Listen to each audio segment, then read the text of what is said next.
नमस्कार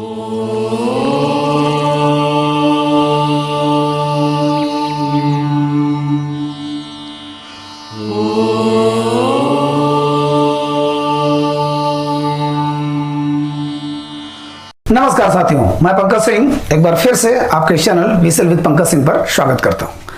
साथियों, आज हिंदी साहित्य के 5वें भाग में, जी हाँ, 2 भाग में हमने रचनाओं को देखा, 3 भाग हम लोग चले हैं हिंदी साहित्य का प्रारंभिक इतिहास, लेखन, काल विभाजन, सब चलते हुए आज लगभग 6वां भाग मेरे ख्याल से है। तो इसमें हम लोग देखेंगे नाथ साहित्य। जी हाँ, आप भोलेनाथ, आदिशंकर, आदिशिव, आदिशक्ति, इस प्रभु का फोटो देखकर, आप मूर्ति देखकर आप अनुमान लगा लिए होंगे कि आज हम लोग किसको भजेंगे। स्पेशली नाथ साहित्य से जब हमारा संबोधन होता है, जब हम लोग उसको मंतव्य समझने का प्रयास करते हैं, तो गोरखनाथ का नाम आता है। और गोरखनाथ की बातें थी, गोरखनाथ का एक स्लोगन टाइप था, अलख निरंजन। और उस अलख निरंजन में एक ही भाव छिपा था, भोलेनाथ का दर्शन, भोलेनाथ की भक्ति, भोलेनाथ की साधना। तो ज्यादातर नाथपंथी लोग शिव जी को अपने आराध्य देव मानते थे, इसलिए मैंने इनको थोड़ा सा लगाया। ठीक है, तो आज हमारे अध्ययन का केंद्र बिंदु है क्या? नाथ साहित्य। ठीक, नाथ साहित्य। तो हमने पिछले अध्याय में क्या देखा था? सिद्ध साहित्य। चूंकि हम लोग धर्म पर आधारित अभी विभाजन देख रहे हैं, धर्म पर 3 था, सिद्ध, नाथ, जैन। सिद्ध हमने देख लिया, ठीक है, सिद्धों को हमने देख लिया। तो उसमें क्या देखा था हमने? बौद्ध धर्म जब कालांतर में, जब उसमें विकृतियां आई तो 2 गुट हो गया। 2 गुटों में क्या क्या हुआ? महायान और हीनयान। ठीक, हीनयान माने अपने आप को उसी अनुरूप ढालना जिस हिसाब से भगवान बुद्ध ने दीक्षित किया था। महायान उसमें मॉडिफिकेशन कर दिया और इसमें मूर्ति पूजा वगैरह सब चीज चलने लगा। महायान, महायान में 2 फाड़ हुआ। क्या क्या? एक हुआ सहजयान और एक हुआ वज्रयान। तो हमने पिछले अध्याय में ये वज्रयान के बारे में पढ़ा था कि वज्रयान मतलब वज्र कट्टर और निकल गए ये लोग। टोना टोटका, तंत्र मंत्र, जप तप, जादू टोना, भूत प्रेत, इस सब के माध्यम से सिद्धि चाहते थे। वो क्या कहलाए? वज्रयानी। या वज्रयान के बाद क्या कहलाए? सब सिद्ध कहलाए। ठीक है, सिद्ध पुरुष। यद्यपि इनमें कई कमियां थी, कई इसमें बहुत सी विकृतियां थी, तो इनसे ये अलग जो हुए थे, ये आगे चल करके इनको मानने वाले लोग क्या कहलाए? नाथ, नाथपंथी कहलाए, नाथपंथी। ठीक है, इनमें कुछ ऐसी अच्छाइयां थी जो इनमें नहीं थी। मतलब इनकी बुराइयों को त्याग करके जो चीज था इन्हीं का, चूंकि सब लोग साथी थे, गुरु भाई लोग थे, लेकिन इनमें जो बुराइयां थी, कुरीतियां थी, उनको त्याग करके ये लोग अपने आप को और स्ट्रांग बनाए, बढ़िया बनाए। सहजयान के प्रवर्तक क्या कहलाए? नाथ, नाथपन। ठीक है, तो हमारे ये कहते हैं मिस्टर राहुल सांकृत्यायन क्या बोलते हैं? राहुल सांकृत्यायन बोलते हैं कि सिद्धों का विकसित रूप नाथ है। ठीक, सिद्धों का विकसित रूप नाथ है। ठीक, किसने कहा? राहुल सांकृत्यायन। अधातो घुमक्कड़ी जिज्ञासा, राहुल सांकृत्यायन। ठीक है, वल्गा से गंगा, इनकी रचना का नाम है, वल्गा से गंगा। तो राहुल सांकृत्यायन ने कहा कि सिद्धों का एक विकसित रूप है, आगे चल के जो कमियां थी उस कमियां को सुधार दिया और थोड़ा बहुत मॉडिफिकेशन के साथ अपने आप को साबित किया। तो क्या कहलाए? नाथ पंथी कहलाए। ठीक, और अगर डॉक्टर रामकुमार वर्मा ने क्या कहा था कि नाथों का, ध्यान देना, या ठीक, नाथों का विकसित रूप क्या कहलाए? संत। जो हम लोग धार्मिक देखते हैं, खास करके भक्ति काल में देखते हैं, नाथों का विकसित रूप क्या कहलाए? संत कहलाए। मतलब अच्छाइयां और उत्तरोत्तर बढ़ती गई, क्योंकि जब हम लोग आगे बढ़ते हैं तो अपनी कुछ चीजों को देखते हैं, कहां हम ड्रॉबैक हमारा है, तो कमियों को सुधारते हैं। ठीक है, तो ये चीज एक भूमिका के रूप में है। नाथ साहित्य क्या है? जो सहजयान प्रवर्तक के थे, जो थोड़े अच्छे थे, या ये कहिए इनकी प्रतिक्रिया के स्वरूप वज्रयान में जो बुराइयां थी उसको जस पलटने के लिए ही ये नाथ पंथ आया। अगर उसमें बुराइयां न होती, उन्होंने क्या किया? इन्होंने नारी को साधना का केंद्र माना, संभोग से समाधि पाना चाहा। जी हाँ, नारी संपर्क, नारी का शारीरिक आकर्षण और शारीरिक संपर्क ही इनके महानिर्वाण का एक साधन था। सारी कमियां है ना, पंचम कारों के रूप में मांस, मदिरा, मैथुन, मुद्रा, ये सारी चीजों के लेकर के इन्होंने जो बुराइयां फैलाई उसके प्रतिक्रिया स्वरूप इसका जन्म हुआ। अगर ये नहीं होता, अगर इसमें बुराइयां नहीं होती तो ये शायद पैदा नहीं हुआ होता। ठीक है, चलिए अब हम लोग इनकी कुछ विशेषताओं पर प्रकाश डालते हैं। इनकी कुछ विशेषताओं पर प्रकाश डालते हैं कि इनकी खासियत क्या थी। ठीक है, एक लाइन बार बार मैं बोल रहा हूं, सिद्धों की जितनी बुराइयां थी उसको सही करने के लिए इस पंथ का जन्म हुआ। क्या? नाथ पंथ का। अब देखते हैं वाम मार्गी। जी हाँ, वाम मार्गी, वाम मीन्स वामा, बाया, है ना, कहते हैं वामपंथी, दक्षिणपंथी, वामा, और वामा मीन्स स्त्री। तो जी हाँ, स्त्री को उन्होंने साधना का केंद्र माना, इन्होंने बिल्कुल उलट कर दिया। स्त्री को इन्होंने बहुत ऊंचा स्थान दे दिया, लेकिन साधना के लिए कोई जगह नहीं दिया। क्योंकि पहले ही बुद्ध जी ने कहा था कि हमारे संघ में अगर स्त्री का प्रवेश होता है तो वह संघ बहुत कम दिनों तक रहेगा, स्थायी रहेगा। तो वो सत्य हो रहा था धीरे धीरे। सिद्धों में देखा कि स्त्री को अजीब सिर्फ संभोग से समाधि की ओर, ठीक है, कहने का मतलब शारीरिक या इंद्रिय सुख से समाधि लेना, निर्वाण प्राप्त करना, वो किसका माध्यम था? सिद्ध। लेकिन यहां नाथ कहते नहीं नहीं, इनका स्तर बहुत ऊंचा है। इनको मां, बहन, पत्नी और एक अच्छे स्त्री के रूप में ही रहने दो, साधना के लिए मत बनाओ। ठीक, क्योंकि यह जनरली ब्रह्मचर्य पर ज्यादा जोर देते थे, ब्रह्मचर्य और वैराग्य पर। वैराग्य माने कहते थे कि साधना में स्त्री का कोई जगह नहीं होना चाहिए। ठीक है, इनको जो स्थान फिक्स किया गया है, जो इनका स्थान है, मां का कर्तव्य, बहन का, है ना, पत्नी का, जो है इनको रहने दीजिए। लेकिन साधना में ऐसी जगह पर जहां पर कठोर तप और तपस्या की जरूरत पड़ती है, हाँ, त्याग की जरूरत पड़ती है, वहां पर स्त्री का कोई काम नहीं है। तो वाम मार्गी, ठीक है, इनका कहने का मतलब दूसरा था। उनका उद्देश्य सिद्धों का दूसरा था कि महिलाओं के माध्यम से ही चरम सुख मिलता है। ठीक, और इनका था कि ना ना ना, त्याग के माध्यम से चरम सुख मिलता है। योग प्रधान, सबसे बड़ी चीज कि इन्होंने सबसे ज्यादा जोर दिया किस पे? हठ योग पर। हठ, अब आपको पता है हठ माने जबरदस्ती। तो जबरदस्ती अपने शरीर को बहुत कष्ट देना। यद्यपि बुद्ध जी ने भी बहुत कठोर हठ योग किया था शुरू में, बाद में उनको समझ में आया कि भूखे पेट ने भजन को पाला, उन्होंने अपने कठोर त्याग को, कठोर तप को छोड़ा था। बाद में सुजाता का खीर खाया और क्या क्या हुआ। तो हठ योग को उन्होंने, ठीक है, योग प्रधान, इन्होंने योग पर बड़ा जोर दिया। अभी हम चर्चा करते हैं कि हठ योग होता क्या है। हठ योग, ठीक है। और दूसरी बात भोग साधना, जी हाँ, इन्होंने इनको मार दिया ना। भोग, अगर आप भोग करते हो संसार का किसी भी रूप में, चाहे सुंदरता का भोग करते हो, चाहे शरीर का भोग करते हो, चाहे किसी भी रूप में, तो आप अपने अभीष्ट की प्राप्ति नहीं कर सकते हैं, जो आपका लक्ष्य है। इनको कहने मतलब ये अवधूत मत प्रणाली था। ये अवधूत मत किसने कहा? हजारी प्रसाद द्विवेदी ने कहा कि अवधूत। साथियों, आपको लगता होगा जब गोरखनाथ का नाम आता होगा, गुरु गोरखनाथ, तो एक लगता है कि है ना, दाढ़ी जटाजूट और एक साधुओं का वेश पकड़े हुए अवधूत। हाँ, तो किसने कहा? हजारी प्रसाद द्विवेदी ने। सब प्रकार से अलग अलग सवाल बनता है ये कि किसने अवधूत मत प्रणाली कहा, किसने कहा सिद्धों से सिद्धों का विकसित रूप है, किसने कहा नाथों का विकसित रूप संत है। तो ये सारी चीजें धीरे धीरे मैं बताता चल रहा हूं। ठीक, अब आते हैं इनकी एक विशेषता है अंतः साधना पर बल। ठीक है, इन्होंने क्या काम किया कि दिखावटी साधना नहीं, अंतर साधना, अपने अंदर की ताकत को निकालो। ठीक है, वेदांत हमारा कहता है कि आपके अंदर एक अजीब शक्ति छिपी हुई है, एक संपूर्ण शक्ति का सार छिपा हुआ, अगर आप उसको पहचान लेते हैं वही आपका वेदांत है। एक नॉर्मल भाषा में अपने अंदर छिपी हुई शक्ति को पहचान लीजिए, वही वेदांत है। स्वामी विवेकानंद जी ने पूरे विश्व में फैलाया। यहां पर भी बोलते हैं कि अगर अपने आप को डेवलप करना है, ताकतवर बनाना है योग विद्या से, चाहे जैसे भी, तो अंतः मतलब अपने अंदर की चीज को जगाओ, ऊर्जा को जगाओ। ठीक है, तो अंतर साधना पर बल दिया, बाहरी आडंबर पर नहीं। इन्होंने उनकी तरह दिखावटी भूत प्रेत जादू टोना टोटका नहीं बल दिया। ठीक है, और इसके लिए इन्होंने हठ योग का किया। और इसमें ये हमको जैसे पता है, पतंजलि किसके दरबार में थे? पुष्यमित्र शुंग के, शुंग वंश के पुष्यमित्र शुंग के ये पुरोहित थे। उनका योग दर्शन आज भी है ना। आज बाबा रामदेव पतंजलि का नाम लेकर के क्या क्या कर रहे हैं, सारी चीजें प्रोडक्ट बेच रहे अपना। लेकिन पतंजलि वास्तव में बहुत बड़े योग शास्त्री थे।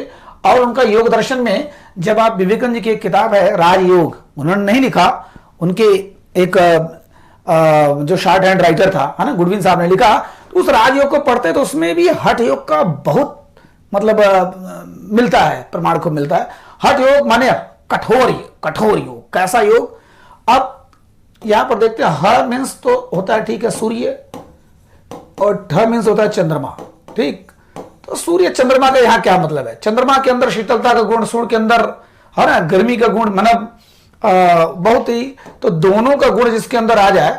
आप लोगों ने देखा होगा फिल्म है, कौन सी फिल्म, क्रिस 3 में एक सूर्य में इतनी ऊर्जा छिपी हुई, उसके एक कण मात्र को ऋतिक रोशन ने अपने पेन में ला करके कैसे कितना बड़ा बड़ा मतलब संरचना किया था, आविष्कार किया था। तो सूर्य में तो जितनी ऊर्जा है, चंद्रमा, शीतलता, इनकी ऊर्जा सब अपने शरीर में अगर ले लेते हो, कुल मिला जुला के हठ योग बहुत बड़ी साधना है। हमारे और नॉर्मल लोगों के आपके बस की बात नहीं, इसको समझना एक ढंग से मैं बता दे रहा हूं, ठीक।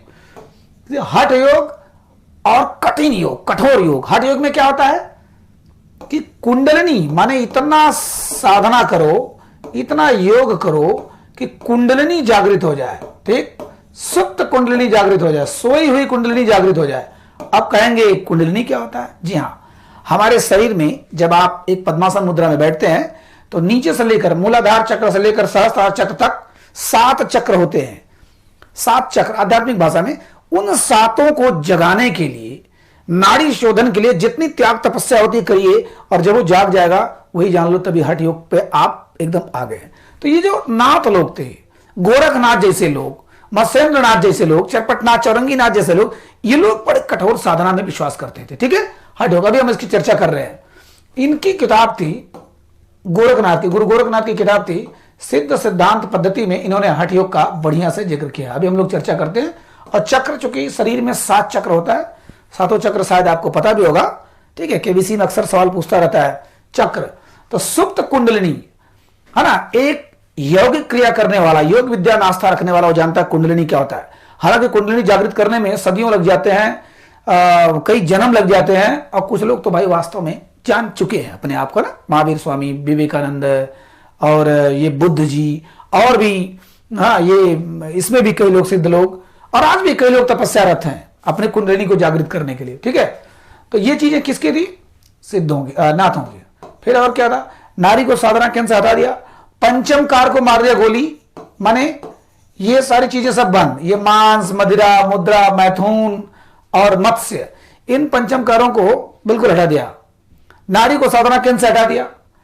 गुरु को बड़ा महत्व दिया, अभी भी गुरु को, अभी भी बहुत, उसमें भी गुरु को बड़ा महत्व था, इसमें भी गुरु को बड़ा महत्व है ना। कबीरदास के आपने सुना होगा कि दिमाग से नहीं आ रहा है, हाँ, अभी आएगा तो मैं बोल दूंगा, ठीक है। जिन मानिस देवता करत न लागी वार, है ना। बलिहारी गुरु आपणे, हाँ जी हाँ, बलिहारी गुरु आपणे, द्यौहाड़ी के वार, जिन मानिस देवता करत न लागी वार। हे गुरुदेव, मैं आपके उन आसानों पर हजारों बार बलिहारी हो सकता हूं। बलिहारी गुरु आपणे, द्यौहाड़ी के बार, ये हाड़ी, ये शरीर कितनी बार मैं निझावर कर सकता हूं। जिन मानिस देवता करत न लागी वार, मनुष्य से देवता बनाने में समय नहीं लगता ऐसे गुरु को। तो गुरु साधना इसमें भी बहुत ज्यादा थे, ठीक है। पंचम कार का विरोध किया, नारी को साधना के केंद्र से हटाया, और अगर देखा जाए तो योग साधना पे हमने दिया है, योग साधना, हठ योग की साधना किया इन्होंने। मूल चीज वही है, क्योंकि उनकी बुराइयों को हटा दिया, बस एक कुछ अच्छी चीजें लेके आए, ठीक। अब हम लोग थोड़ा सा देख लेते हैं कि है क्या ये, ठीक है क्या कुंडलिनी।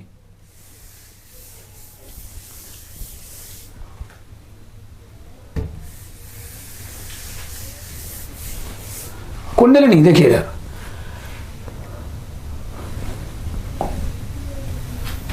देखिए 7 कुंडलिनी चक्र हमारे शरीर में। जब पद्मासन मुद्रा में बैठते हैं तो 7 कुंडलिनी चक्र।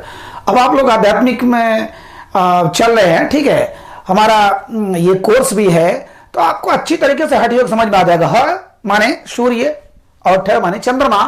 अब देखिए ये जो है, ये अब इसको हम लोग 7 चक्र है बीच में से, तो 2 नाड़ियां होती हैं हमारे शरीर में, 3 नाड़ियां होती हैं, सॉरी 3 नाड़ियां। इसके इधर होती है पिंगला नाड़ी, पिंगला नाड़ी। नाड़ी शोधन आपने नाम सुना होगा। शरीर के जितने भी विकृतियां हैं, आत्मा की जितनी विकृतियां, हमारे शरीर के अंदर आध्यात्मिक जितनी विकृतियां, उसको निकाल दो, नाड़ी शोधन उसको बोलते हैं। नाड़ी शोधन, पिंगला, और इधर है ईड़ा नाड़ी। और जो आपके बीच में मेरुदंड है, उसमें जो होती है उसे बोलते हैं सुषुम्ना नाड़ी, ठीक है, सुषुम्ना नाड़ी। ठीक है, सबका ये स्लोगन है, ये सबका अलग अलग स्लोगन है ये 7 चक्र का। तो पिंगला यहां पर चूंकि सूर्य का है, ये सूर्य, और इधर बाएं वाले में ये चंद्रमा, ठीक। ह है ये है, ये ठ है। हठ योग, बहुत कठिन योग, कठिन साधना। ह माने पिंगला नाड़ी का शोधन करना, पिंगला नाड़ी को सही करना, इसके इधर वाला, इसके इधर वाला। और ठ मीन्स ईड़ा नाड़ी को, और बीच में सुषुम्ना नाड़ी। इन तीनों नाड़ियों के शोधन करने के बाद, है ना, शोधन करिए। और उसके बाद कुंडलिनी देखिए, एक ये, अब हम लोग नाम लेंगे, क्या है, मूलाधार चक्र, स्वादिष्ठान चक्र और मणिपुर चक्र, ये अनाहत चक्र, ठीक। और ये है आई थिंक जो कंठ में होता है, कंठ में होता है विशुद्ध, जी हाँ, विशुद्ध चक्र। और यहाँ पे नहीं, अग्नि, आज्ञा चक्र, और ये सहस्त्रार चक्र, ठीक, सहस्त्रार चक्र, ठीक है। 7 चक्र होता है। तो यहां से अगर इस पर डिटेल में चले तो बहुत लंबा हो जाएगा। ये इसको जागृत करिए, बहुत साधना पड़ती है, योग साधना, ठीक। मूलाधार, ये स्वादिष्ठान, ये मणिपुर, ये अनहत, ठीक है, अनहत, ये इसको मुझे भूल जा रहा है बार बार, विशुद्ध चक्र, और ये आज्ञा चक्र, और ये सहस्त्रार चक्र, ठीक है। इन चक्रों को जीतने के बाद, इन चक्रों को माने इन चक्रों के माध्यम से या इन चक्रों को जगाना ही कुंडलिनी जागरण है। अब देखिए, पिंगला से, अब इन सारे तीनों जो नाड़ियां हैं उनका संबंध किससे, नाक से है। अब हम लोग जो अनुलोम विलोम करते हैं, ठीक, अनुलोम विलोम एक लेते हैं, निकालते हो तो ईड़ा से लेते हो सांस, तो पिंगला से निकालते हो, पिंगला से लेते हो तो ईड़ा से निकालते हो, ठीक है। तो ये सारी चीजें नाड़ी शोधन के माध्यम से कुंडलिनी जागृत करना, 7 कुंडलिनी को अगर जागृत कर लिए, ये जो होता है, जो सहस्त्रार, ये जहां शिखा उखा रखते हैं, चोटी रखते हैं लास्ट में, तो नीचे गुदा से लेकर के ऊपर शिखा तक, ये देखिए हृदय में, अनाहत हृदय, और ये नाभि में है, ठीक। ये जो आपके जननांगों के पास है, और ये आपके गुदा के पास, ठीक। ये गर्दन में, कंठ में है, ये सिर में है, जहां पर ये है मस्तिष्क, और ये जहां चोटी उठी रहती है, माने ऊपर वाला सहस्त्रार चक्र, ठीक है, विशुद्ध चक्र कंठ में। तो ये 7 चक्र को जब जगा लेते हो तो क्या होता है, कुंडलिनी चक्र। अब आप कहेंगे क्या फालतू चीजें पढ़ा रहे हिंदी में, ठीक है, 2-4 मिनट ज्यादा हो जा रहा है, लेकिन आपके जीवन में कभी नहीं भूलेगा, ओ गोरखनाथ के मानने वाले इस टाइप के थे, ये लोग हठ योग करते थे, हठ योग, हठ योग। आपके मन में भी कभी जिंदगी में मौका मिलेगा तो राजयोग पढ़िएगा विवेकानंद जी का, उसमें साधना थोड़ा बहुत करेंगे तो अपने शरीर को, अपने मन मस्तिष्क को बहुत उच्च स्तर पर ला सकते हैं, ठीक है। तो ये था, थोड़ा देखते हैं इनकी और विशेषताएं देखते हैं। एक जानकारी नॉर्मल में तो हो ही गई, ठीक। अब चलते हैं इनके बारे में, ये कौन कौन थे, इसमें कौन कौन लोग थे नाथपंथ में, ठीक है। तो हम लोग जानते हैं इसके प्रवर्तक कौन है। प्रवर्तक पहले अगर माना जाए तो मत्स्येंद्रनाथ है, ठीक। नाम इनका मत्स्येंद्रनाथ क्यों है, एक कथा मिलता है कि मछली के पेट में 12 साल तक थे। ये संभव तो है नहीं, संभव तो है नहीं, योगिक क्रियाओं से माध्यम सब संभव है, लेकिन मछली को थोड़ी नहीं योग आता है, वो लेके जाएगा तो पूरा चबा के खा जाएगा, ठीक। यद्यपि इनका नाम है, लेकिन चूंकि ये सिद्ध थे, सिद्धों का विकसित रूप ही है ये सिद्ध में थे। हमने उस दिन चर्चा किया था कि सबसे अंतिम सिद्ध कौन थे, मत्स्येंद्रनाथ। तो इनको पहला नहीं माना जाएगा, क्यों नहीं माना जाएगा अभी बता रहे हैं। मत्स्येंद्रनाथ चूंकि सिद्ध में थे, तो सिद्धों की जितनी बुराइयां थी इनके अंदर भी थी। ये भी अभी नारी के पीछे भागते रहते थे। अब एक बार सिंघल देश, ठीक है, सिंघल देश माने श्रीलंका, श्रीलंका के एक राजकुमारी पर मोहित हो गए, वहां गए घूमने टहलने, मोहित हो गए, और उनके चक्कर में इन्होंने कुछ गलतियां की बार बार। जैसे एक बहुत बड़ा प्रेमी होता है और जबरदस्ती एक तरफा प्रेमी कैसे किसी स्त्री को, स्त्री जाति को कैसे अपने असंयम से प्रभावित करता है, तो उसका परिणाम इनको भोगना पड़ा। क्या हुआ, उसने गिरफ्तार करवा लिया, चूंकि वो राजा की पुत्री थी, गिरफ्तार करवा लिया किसको, मत्स्येंद्रनाथ को, और गिरफ्तार करके रख लिया, ठीक, अपने कैद खाने में। जब गुरु गोरखनाथ को पता चला, ध्यान दीजिएगा, इनके शिष्य थे गोरखनाथ, गुरु गोरखनाथ। जब इनको पता चला कि मेरे गुरु, चूंकि ये बिल्कुल भी उस पक्ष में नहीं थे नारी को साधना का केंद्र वाला, तो गए अपने छल बल कल मान मर्यादा सब कुछ का प्रयोग करके इनको छुड़ाया, है ना, अनुनय विनय करके छुड़ाया। और लाने के बाद घर पर जिस प्रकार से एक पिता अपने पुत्र को डांटता है, उसी प्रकार यहां पर एक पुत्र अपने पिता को डांट रहा है, माने कि आपका मर्यादा विहीन आचरण हमारे इस सभ्यता के खिलाफ है और ये बिल्कुल शोभा नहीं देता। बहुत ऊटपटांग बोला। तो इनको लगा कि ये कल का बच्चा, मुझे कल का छोकरा मुझे आंखें दिखा रहा है और मुझे समझा रहा है। उन्होंने कहा कि भाग यहां से, मुझसे तुम्हारी नहीं पड़ेगी। हो गया, अलगाव हो गया। इन्होंने कहा कि जो मैं करता हूं करने दो, अरे नारी नहीं हो तो इस संसार में है क्या। तब इन्होंने कहा कि बस हमारा आपका नहीं पड़ेगा। तो इन्होंने शुरुआत किया किसका, नाथ पंथ का। नाथ पंथ का शुरू किसने किया, गुरु गोरखनाथ ने, ठीक है, गोरखनाथ है। वैसे अगर सीरियल्स आता है तो डॉक्टर नगेंद्र और ये रामचंद्र शुक्ल वगैरह क्या नाम देते हैं, पहले क्या नाम है, आदिनाथ। आदिनाथ माने शिव, ठीक है, शिव, शिव के अवतार माने शिव को ये लोग भगवान मानते थे। तो पहले इसमें गुरुओं का जो जिक्र आता है, 9 पंथ, 9 थे, 9 है ना, कनफटा, 9 कनफटा। कनफटा माने कान फाड़ के, जो कान फाड़ के जो कुंडल पहनते थे, ये लोग नाथ पंथ वाले अलग रंजन वाले कुंडल पहनते थे, तो कनफटा। तो इसमें 9 गुरु थे। उसमें हमने कितना देखा था, 84। 84 में 3 महिला, कमल ना, कनखला मणि भद्रपा ल लक्ष्मी खरा। तो कनफटा ये 9 लोग थे। तो उसमें पहला नाम किसका मिलता है, शिव का, यानी शिव के अवतार को ही उसमें ले लिया जाता है। दूसरे थे कौन, ये मत्स्येंद्रनाथ, ठीक, मत्स्येंद्रनाथ माने नाथ में। लेकिन नाथ संप्रदाय का अगर प्रवर्तक आता है तो ध्यान दीजिए गुरु गोरखनाथ हैं, क्योंकि ये लोग ये सिद्धों के थे, ये सिद्धों के थे। हाँ, अब चलते हैं इनकी कुछ रचनाएं जो सामने आती है। क्या है, अकुल वीर तंत्र, जो परीक्षाओं में तो बहुत कम आता है ना। कुलानंद, इनकी रचना थी, कुलानंद, अकुल वीर तंत्र। और मेरे ख्याल से 1-2 और रचनाएं थी, ठीक है, 1-2 और रचनाएं थी, दिमाग में आता है तो मैं लिख देता हूं। तीसरे थे कौन, गुरु गोरखनाथ, ठीक, गुरु गोरखनाथ, जिनसे ये सारा सिस्टम चला है। ये गोरखनाथ की वजह से ही नाथ पंथ का नाम इतना ज्यादा हुआ। इनकी सबसे महत्वपूर्ण किताब थी क्या, प्राण सांकली। प्राण सांकली, आत्मबोध, मैंने इनके बारे में बता ही दिया, आत्मबोध। और वैसे भी कई गोरखनाथ का जिक्र है, इतिहास में भी आता है, ठीक है। इसका मतलब एक ही गोरखनाथ नहीं हुए थे, ठीक, कई गोरखनाथ हुए थे। तो यहां पर ये है, चूंकि ये हम लोग हिंदी पढ़ रहे हैं, लगभग ये 1000 ईस्वी की बातें हो रही हैं, इसका मतलब ऐतिहासिक चीज है ये। तो वो जो गोरखनाथ थे, जो विक्रमादित्य के वाले, वो दूसरे थे। आत्मबोध, और उसके बाद शिष्यादर्शन, ठीक, शिष्यादर्शन, और गोरखवाणी, ठीक, गोरखवाणी। मच्छंदर बोध से भी, मतलब मच्छंदर अपने गुरु के बारे में भी लिखा था। इनका 2-3 किताबें बड़ी मशहूर है, प्राण सांकली, शिष्यादर्शन, ठीक, आत्मबोध, अपने आप को बोध करना, गोरखवाणी, ये चीजें थी। किसकी रचना थी, गुरु गोरखनाथ की। तो अब हम लोग चलते हैं नेक्स्ट कवि की बार, ठीक है। हाँ, इनमें देखिए ज्ञानकारिता, ज्ञानकारिता एक और किताब थी मेरे ख्याल से, जी हाँ, कौल ज्ञान निर्णय। बड़ा ऊटपटांग नाम है, लेकिन आप लोग अगर 2-4 बार पढ़ लेंगे कायदे से तो याद भी हो जाएगा। अकुल वीर तंत्र, कुलानंद, ये दोनों एक समान मिल रहा है।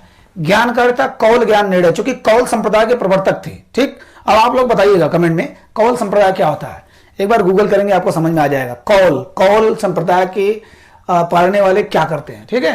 अकुल वीर तंत्र, कुलानंद, ज्ञानकारिता, और प्राण सांकली, आत्मबोध, शिष्यादर्शन, गोरखवाणी। और हाँ, एक इनका था अपने गुरु के ऊपर, मच्छंदर गोरखबोध। मच्छंदर गोरखबोध माने गोरख जी ने मच्छंद्र को कहां तक समझा था, माने ये इनका था, ठीक है। अब चलते हैं हम लोग नेक्स्ट पे। तो 3 नाम हो गए, कौन कौन, आदिनाथ, मत्स्येंद्रनाथ और गोरखनाथ। चौथा हमारे हैं, चौथा है चरपटनाथ, ठीक, ज्यादा कुछ इनके बारे में कुछ जानने की जरूरत नहीं है। 5वां है चौरंगीनाथ, ठीक है, चौरंगीनाथ। इनकी भी एक किताब का नाम आता है प्राण सांकली, प्राण सांकली। लेकिन जरूरी अगर इनका नाम नहीं है तो प्राण सांकली जब भी आए तो किसको लिखना है आपको, गुरु गोरखनाथ का, ठीक। 6वां ग्रहणीनाथ, ग्रहणीनाथ। अब इनका भी मराठी से बड़ा लेन देन था, लेकिन कोई मतलब नहीं है आपको जानने के लायक। 7वां है जालंधरनाथ, जी हाँ, इनका नाम थोड़ा आता है, जालंधरनाथ। अब नाम से स्पष्ट हो गया होगा कि पंजाब का जो जालंधर नामक शहर है, ये किसने बसाया था, इस जालंधर ने। इनके बारे में एक थोड़ा सा है, गोविंद या है ना, गोपीचंद, गोपीचंद नाम, और इनकी एक माँ थी, एक राजा के लड़के थे, छोटे से राजा के लड़के थे ये, है ना, वहीं पर। तो इनकी माँ जो है हमेशा जाती थी इनसे मिलने के लिए, जालंधर नाथ से मिलने के लिए जाती थी, आध्यात्मिक चर्चा के लिए, उनसे आत्मिक शांति के लिए मिलने जाती थी, लेकिन थोड़ा लेट आती थी। इनको बड़ा डाउट होता था कि ना हमारी माँ का कुछ नाजायज संबंध है इस आदमी से, विश्वास नहीं होता था। तो इस आदमी ने इनको मरवा दिया, इनकी हत्या करवा दिया जालंधर नाथ की, ठीक है। बाद में तो आत्मग्लानि हुआ, पता चला कि माँ हमारी कितनी निष्पाप थी, ये हमारे कितने निष्पाप थे, है ना, निष्कलंक थे, लेकिन तब तक तो लेट हो चुका था, मार चुके थे। फिलहाल बाद में इनको जब आत्मबोध हुआ, ज्ञान हुआ, तो ये भी सन्यासी बन गए। बाद में ये भी गोपीचंद, ठीक है, गोपीनाथ बन गए। नाथ, चूंकि सब लोग नाथ ही नाथ हैं, तो गोपीचंद से क्या बन गए, गोपीनाथ। और उसके बाद 9वां आता है भर्तृहरिनाथ, ठीक है। तो भर्तृहरि का नाम तो एक ही आता साथियों। अब चूंकि इनकी कहानी मिलती है चंद्रगुप्त द्वितीय विक्रमादित्य वाला भी, लेकिन समय काल इस समय को हो रहा है, तो चंद्रगुप्त से कैसे आप नाता करेंगे, ठीक। ये 1000 ईस्वी का चल रहा है, चंद्रगुप्त द्वितीय विक्रमादित्य लगभग 300 में थे, है ना, 4वीं शताब्दी में थे। तो भर्तृहरिनाथ इनका क्या है, 3 किताबें हैं जो अक्सर आता है, ये चूंकि इतिहास में भी है इसलिए इनका नाम आता है, नीति शतक,